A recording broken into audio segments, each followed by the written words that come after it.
is Mackenzie. Hey, this is Owen. Don't forget to like our show and subscribe. This podcast is brought to you by the Love and Kindness Project Foundation.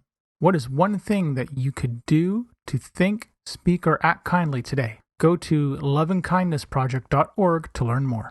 If you want to continue the conversation from the show, check out our Facebook page at facebook.com/wearetheADHDfamily. Or if you're on Spotify, answer the poll question. The episode starts 1 minute, 24 seconds. Or just hit your fast forward button once or twice. Did you know that the last residential school in Canada closed in 1996? To learn more, go to nctr.ca and challenge yourself to go beyond a land acknowledgement. Welcome to We Are the ADHD Family podcast. This podcast is meant to chronicle our journey with ADHD, autism, and other discoveries along the way. I reach out to advocates, experts, individuals, and other families that want to raise their voices and empower those on their journey. My name is Mark Smeets. I am married to Siobhan, a parent to 2 wonderful kids, and all of us are ADHD. I want you to feel like you have power and hope. The other day I asked Owen, do you know what the patriarchy is? And his response, do I know what a pink turkey is? Good. Well, I'm not sure if it's the morning if you're listening to this or the afternoon, but welcome to another episode of We Are the ADHD Family. I am your awesome host, Mark Smeets, and we're now into our 3rd episode about ADHD in the workplace. So I wanted to continue with more practical tips and try to make this another really practical tip-packed episode. And I apologize because the pop filter I have over the microphone just got a massive workout. But in the first episode I did, I went over things like, teaching myself to stop when I had too many ideas, that mindfulness that I had to create, but also how I capitalized on those ideas and took advantage of that creative energy. There were also the 2 fun little phrases that I ended up coining, which was the Angry Birds of Thought and the ADHD Theme Park of Ideas. And I know for me, I'm definitely the bluebird when it comes down to the amount of thoughts that I have. But I don't think my bluebird brain splits into 3 birds. It's probably like 5 or 6 or just keeps going. So if you haven't listened to it, go give it a listen and then come back to this one. Or listen to this one first and then go back to the other ones. There really is no order. It's all good. I want to start off with something that you're definitely not expecting me to say. Every tip that I use is me holding it together. It is how I mask, or rather maybe performance is how I mask. And that's a pretty honest admission that struck me when I was coming up with this. Because when there's something where I'm on a roll for and I'm going really well, I realize how exhausted I am by the end of the day and the toll that it takes on me. I'm hoping that any of these tips helps alleviate that for you so you can do more, but don't ignore the burnout. Don't ignore the exhaustion, because I know I have, and I paid the price for it. Even with an activity like the sensory swim, and that was months of really, it was hard work because you are putting yourself out there, going out there, you're following the impulse, at least I was following the impulse of trying to accomplish a task, and you put yourself into this position of just not respecting the energy that you've spent. And it was funny because a friend of mine said to me, how she didn't understand how I have so much energy. How can I balance all these different personalities that I'm talking to? And that's actually what realized. That was that sort of self-realization of that performance is my version of masking. I am masking that I can fit into the neurotypical world or that A-type driven personality and just go all out. And that isn't the case for me. It really honestly isn't. Respect your energy, respect where you're at, and you don't have to climb the mountain in one day. My advice to you is to make a checklist and say, here are all the things that you want to do, and set a date and a time as to when you want to complete them by. When I was designing spreadsheets at my logistics job, I would have all these wonderful ideas and functions that would come up in my head and I would never know where to start. So I said, well, I'm going to work on this first and then put it by this date, this and then this date, this and then this date. And I did my best to stick to that, and I just took my time with it. And it's perfectly okay to take your time. This is your time, your life. In my previous roles, I've spent 14 years in logistics, and somewhere around 2016, 2017, pretty sure it was 2017, I went into my first ever process improvement class. And I ended up in that class because it was my boss who said to me, "You're really good at processes." And so I went back to my desk. I Googled process improvement, and the process improvement course at BCIT, I think it was just called Lean something or other, came up in my Google search. That's how I ended up in that class, because I randomly searched it because my boss at the time had made an offhand comment about something that I was good at, which felt like one of the rare compliments I ever got from him. And there's nothing more ADHD than ending up in a class that you have absolutely no idea about. And one of the big things that process improvement talks about is making your work visible. That's why there are tools like Kanban boards or shadow boards. It's not meant to make you super efficient. It's meant to take that mental pressure off of you to know that this is what the standard is supposed to be. This is how work is supposed to go. And it sets clear expectations of what is expected of you or your team members or your coworkers or from management. So I began a process in my office of trying to make everything that I could visual. And it was a fun journey, and I'm really glad I did it. One thing that you'll find later on is I'm going to share a story. I think it's the next episode I have this queued up for, of how I took something that was really frustrating me and made it a visual, I don't even know what the word to call it is. I'll call it what they do in manufacturing, which is what I based it off of, but it's a U-shaped cell, and that's U as in the letter U.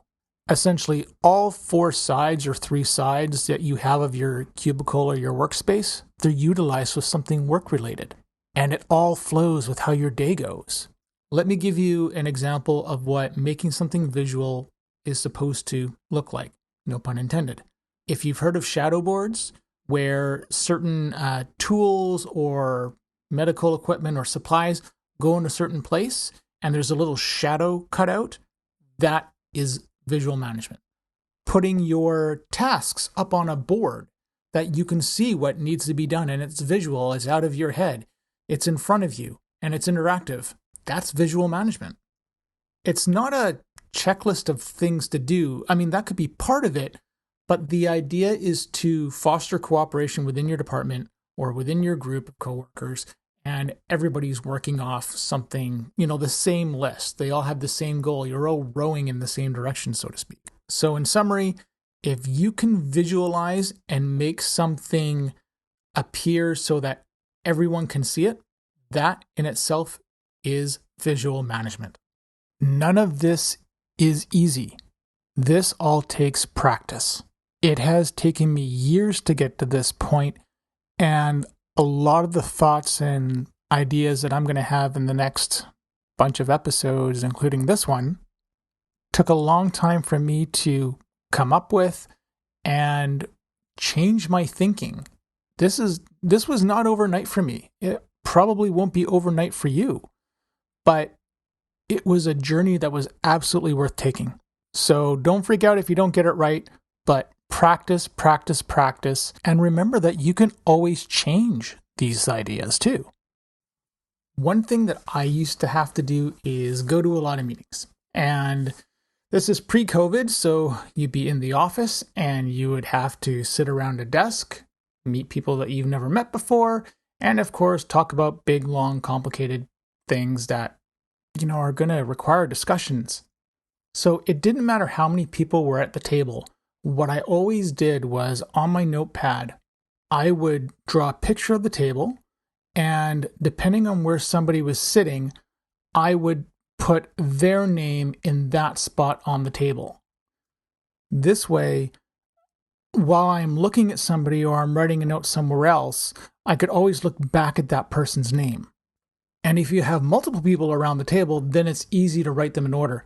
Because if you just keep a list of who the people are, you may forget that the person across from you is Jerry, the person to your right is Bill, and the other person over there is Sharon.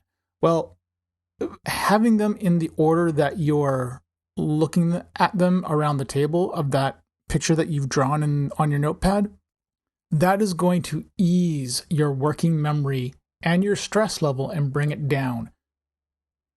Even better, you can take those names, and if you're making a lot of notes or something like that and they make a good point, you know what? Go under Sharon's name and write down a certain point that she made, or do that for Jerry or whoever.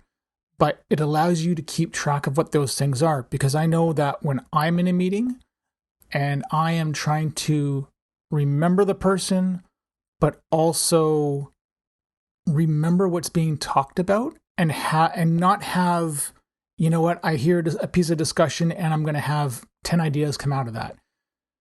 Keeping that focus, that track, it's so helpful to be able to have a way to stage my notes in a way that that works. And the best part is, here's the bonus, people are all going to think that you're taking massively detailed notes, but no, you're just trying to keep everybody's name straight. And the nice thing about Zoom is that this actually works in Zoom fairly well. It's great that you can add your names to what you're seeing on this screen, and that's very good to be able to do. But you're also able to, I think, take more effective notes because it's up there on the screen for you. It's right there. And you just have to put that name down on that piece of paper. Maybe if you're in a meeting with a whole bunch of people, then yes, write down those names on a separate sheet of paper. Or better yet, because it's digital, start Microsoft Word. That is my other tip. I almost always have Microsoft Word open or a notepad open, so I can write notes as I'm going along and type them out. And then my gaze will stay right at the screen and right at the camera. So it looks like I'm looking at the camera, but I'm actually looking at Microsoft Word, writing down notes. I'm going to be cheeky just for a second. Just because it looks like you're super busy, do not feel the pressure to volunteer to be the note taker. You are not taking notes for everyone else.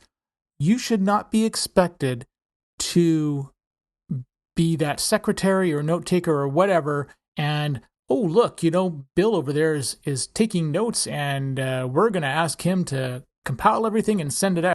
That isn't cool for any boss or manager to do.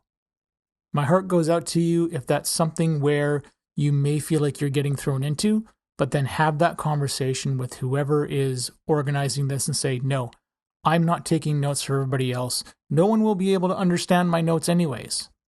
But just be aware of this possibility.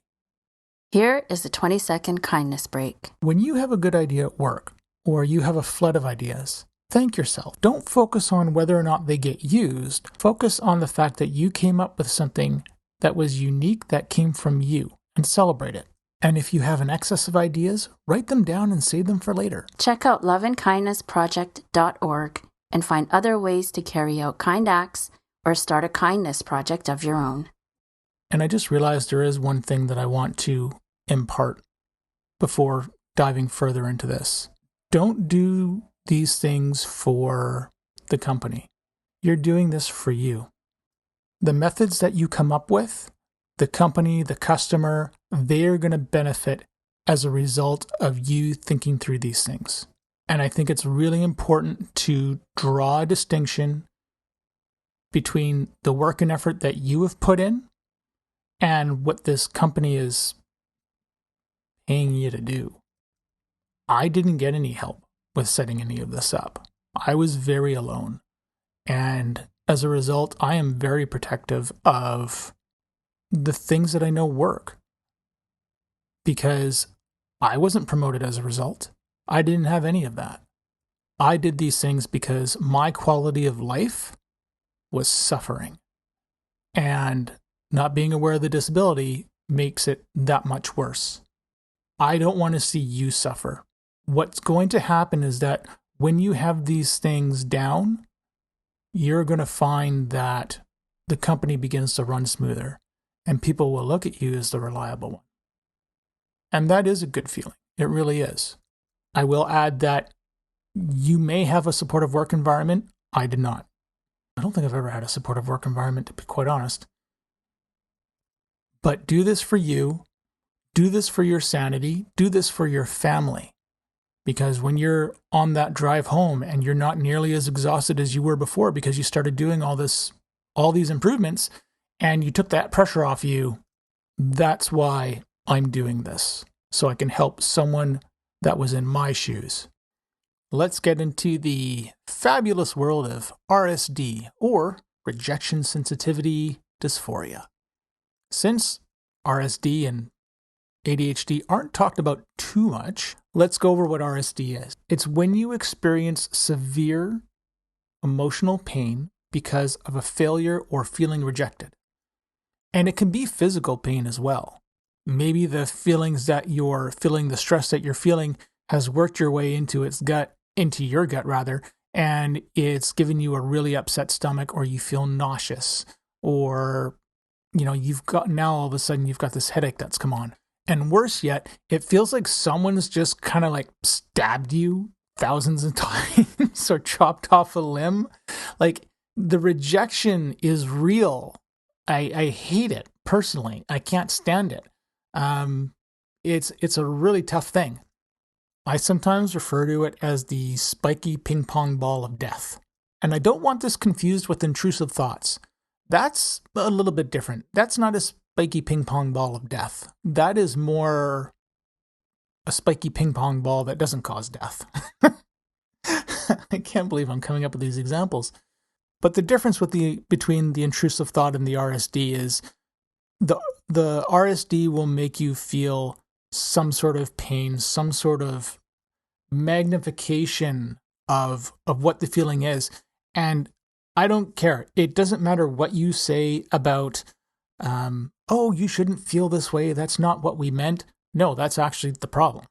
Because that one little, imagine it like this. You ever see that cartoon where, or the TV shows where they drop a bit of blood in the water and there's a bunch of piranhas that come swimming up to try to get the blood? That's RSD. You're not going to stop those piranhas from going after you. You can't turn around and tell someone, hey, don't take it so hard. Oh, just don't.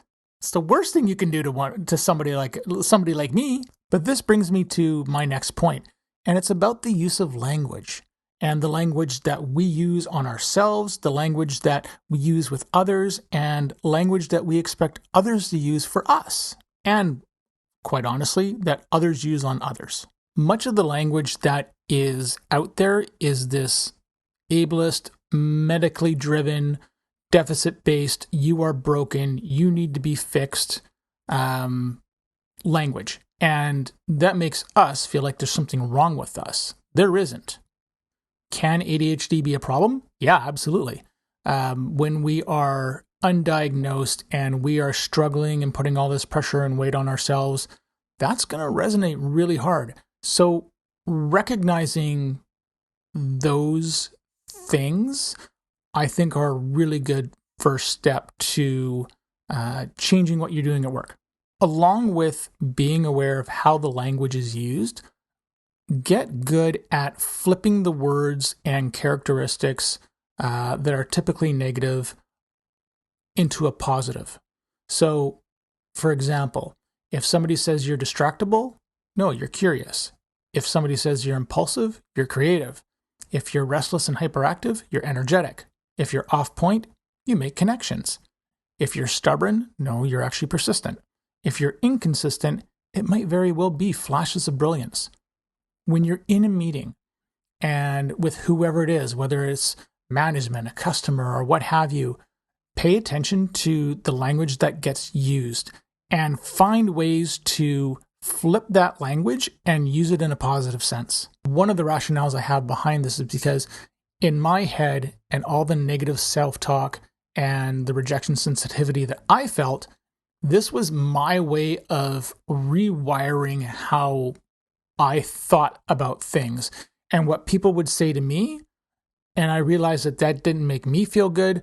Then I could stand up and say, no, that is not what the problem is. It's this. That using that kind of positive language, it gives you a strength that you may not realize you had before. And I think what you'll find is that you're going to take this same mentality, and when you go home to your partner and your family, then you're going to be noticing the same thing with them. And when you do, find gentle ways to correct them as well. My hope is that they would see the language that's being used in that negative sense as well, and they would make those adjustments also.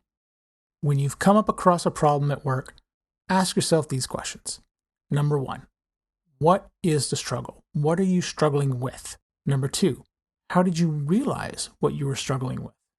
Number 3, what are the consequences of that struggle? Number 4, what is it that you can do about it? And number 5, what is it that your employer can do about it? I've gone through enough struggles in my professional working life to know that a lot of the times, the problem that I thought I was trying to solve is not actually what I was solving. So, because of our impulsivity, what I tend to find with me is that I was actually working on the wrong part of the problem. And that's why I like that first question is, what am I actually struggling with? What is the thing that I am trying to achieve? Once you're able to define that, you can get into things like, how did you realize you were struggling? What was that thing that made you look at a problem in a different perspective? Now, as far as the consequences of the struggle, there's frustration. That one's a little bit more obvious, but I think it's important to take stock of what not solving this problem is going to do. In other words, or not going to do. In other words, if this problem really isn't a big deal, like if we're making a mountain out of a molehill, to turn a phrase, then what if we just walk away? What if there actually isn't really a problem at all? If you realize that the consequences of something are something that you see down the road, then why not go after that? This is one of our ADHD strengths when you can turn it into one. It's that ability to make a connection for somebody that, or something that they may see it as, how does this fit together? And quite honestly, if you were to remove ADHD out of this entire equation of what we're talking about, how different is this than going with your gut? There is something that you're seeing, but maybe the time isn't right to make that connection at the moment, or maybe you have made that connection and you need to figure out how you're going to convince everybody else or your boss that something is important to go after. So never discredit your ideas. They're there. That's your gut telling you something else is up. Go after it. I want to bring the examples that I've given in this episode to light with something practical that I did. One of my favorite books is from an author. His name's Matthew May, and the book is called Winning the Brain Game, Fixing the 7 Fatal Flaws of Thinking. It's a short book. It's an easy book to read, and I didn't struggle with that book very much, actually. In his book, he goes over the 7 ways that our brains typically, well, in a sense, they sabotage, how we sabotage ourselves. And we do this in ways like leaping to conclusions, fixation, overthinking, satisfaction, downgrading the ideas, or not invented here, or even self-centering. But the awesome thing is that he also gives solutions to these things. And it's a really powerful book. When I got this book, and I mentioned earlier that it wasn't a hard read, it wasn't a hard read, but of course, trying to remember things and the ADHD brain of having to read things, over a couple times is a pain in the butt. So what I did was I made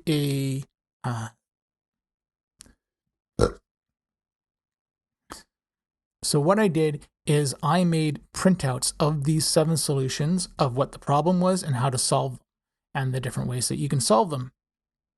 And basically, I printed it out on, I think it was 2 sheets of paper. I laminated the paper and then I stuck them at my desk. So I could catch myself going, oh, why am I stuck on this problem? I looked at the sheet and the notes from the book, and I was like, oh, this is why I'm struggling with it. Oh, okay, that makes sense. And I wasn't just trying to solve a problem ultimately. This also falls into the realm of visual management, because I can see, I've got a problem in front of me that, may involve me or any number of things, but I have now a way that I can look at what these problems are, what these solutions are, and how can I apply my current situation to one of these and fix it. What I always found funny is I had people coming up to me saying, well, how would you solve this? And I'm like, well, you're overthinking this problem, and here's why. And then I would just, lead them down a path and say, go get the book. It's a really good book. But in the case of this book, I took the actionable items that I could, made them really straightforward for me, printed it out, laminated it, stuck it on the wall. That was it. I could refer to it anytime I wanted to. I wasn't relying on my brain to remember things. I had it right in front of me, and that took a lot of pressure off of me. So yes, visual management can be that simple. And it also allowed me to craft the language that I was using in my head, and instead of blaming myself, I would look to those solutions first, and I would start reading them. Where do I fit in here? I wasn't telling myself, oh my God, Mark, you totally screwed up, and now everything's falling apart.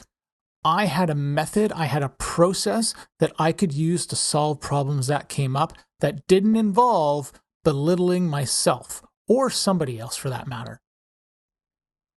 Let's wrap everything up. I've talked long enough and you've listened long enough. Bless you for listening to me. We're going to leave the other 2 questions out of those 5 questions for the next episode, because I think it's a much, much longer conversation for that. That's it from me. Have yourselves a good night, a good day, wherever you are in the world, and stay safe. Thank you for listening to our show. If you're hearing this message, you've reached the end of the episode, and for that, I want to say thank you. I hope you have enjoyed what you've heard and are walking away with newfound knowledge. We are the ADHD family. See you soon for a new episode. I have 3 things to ask of you.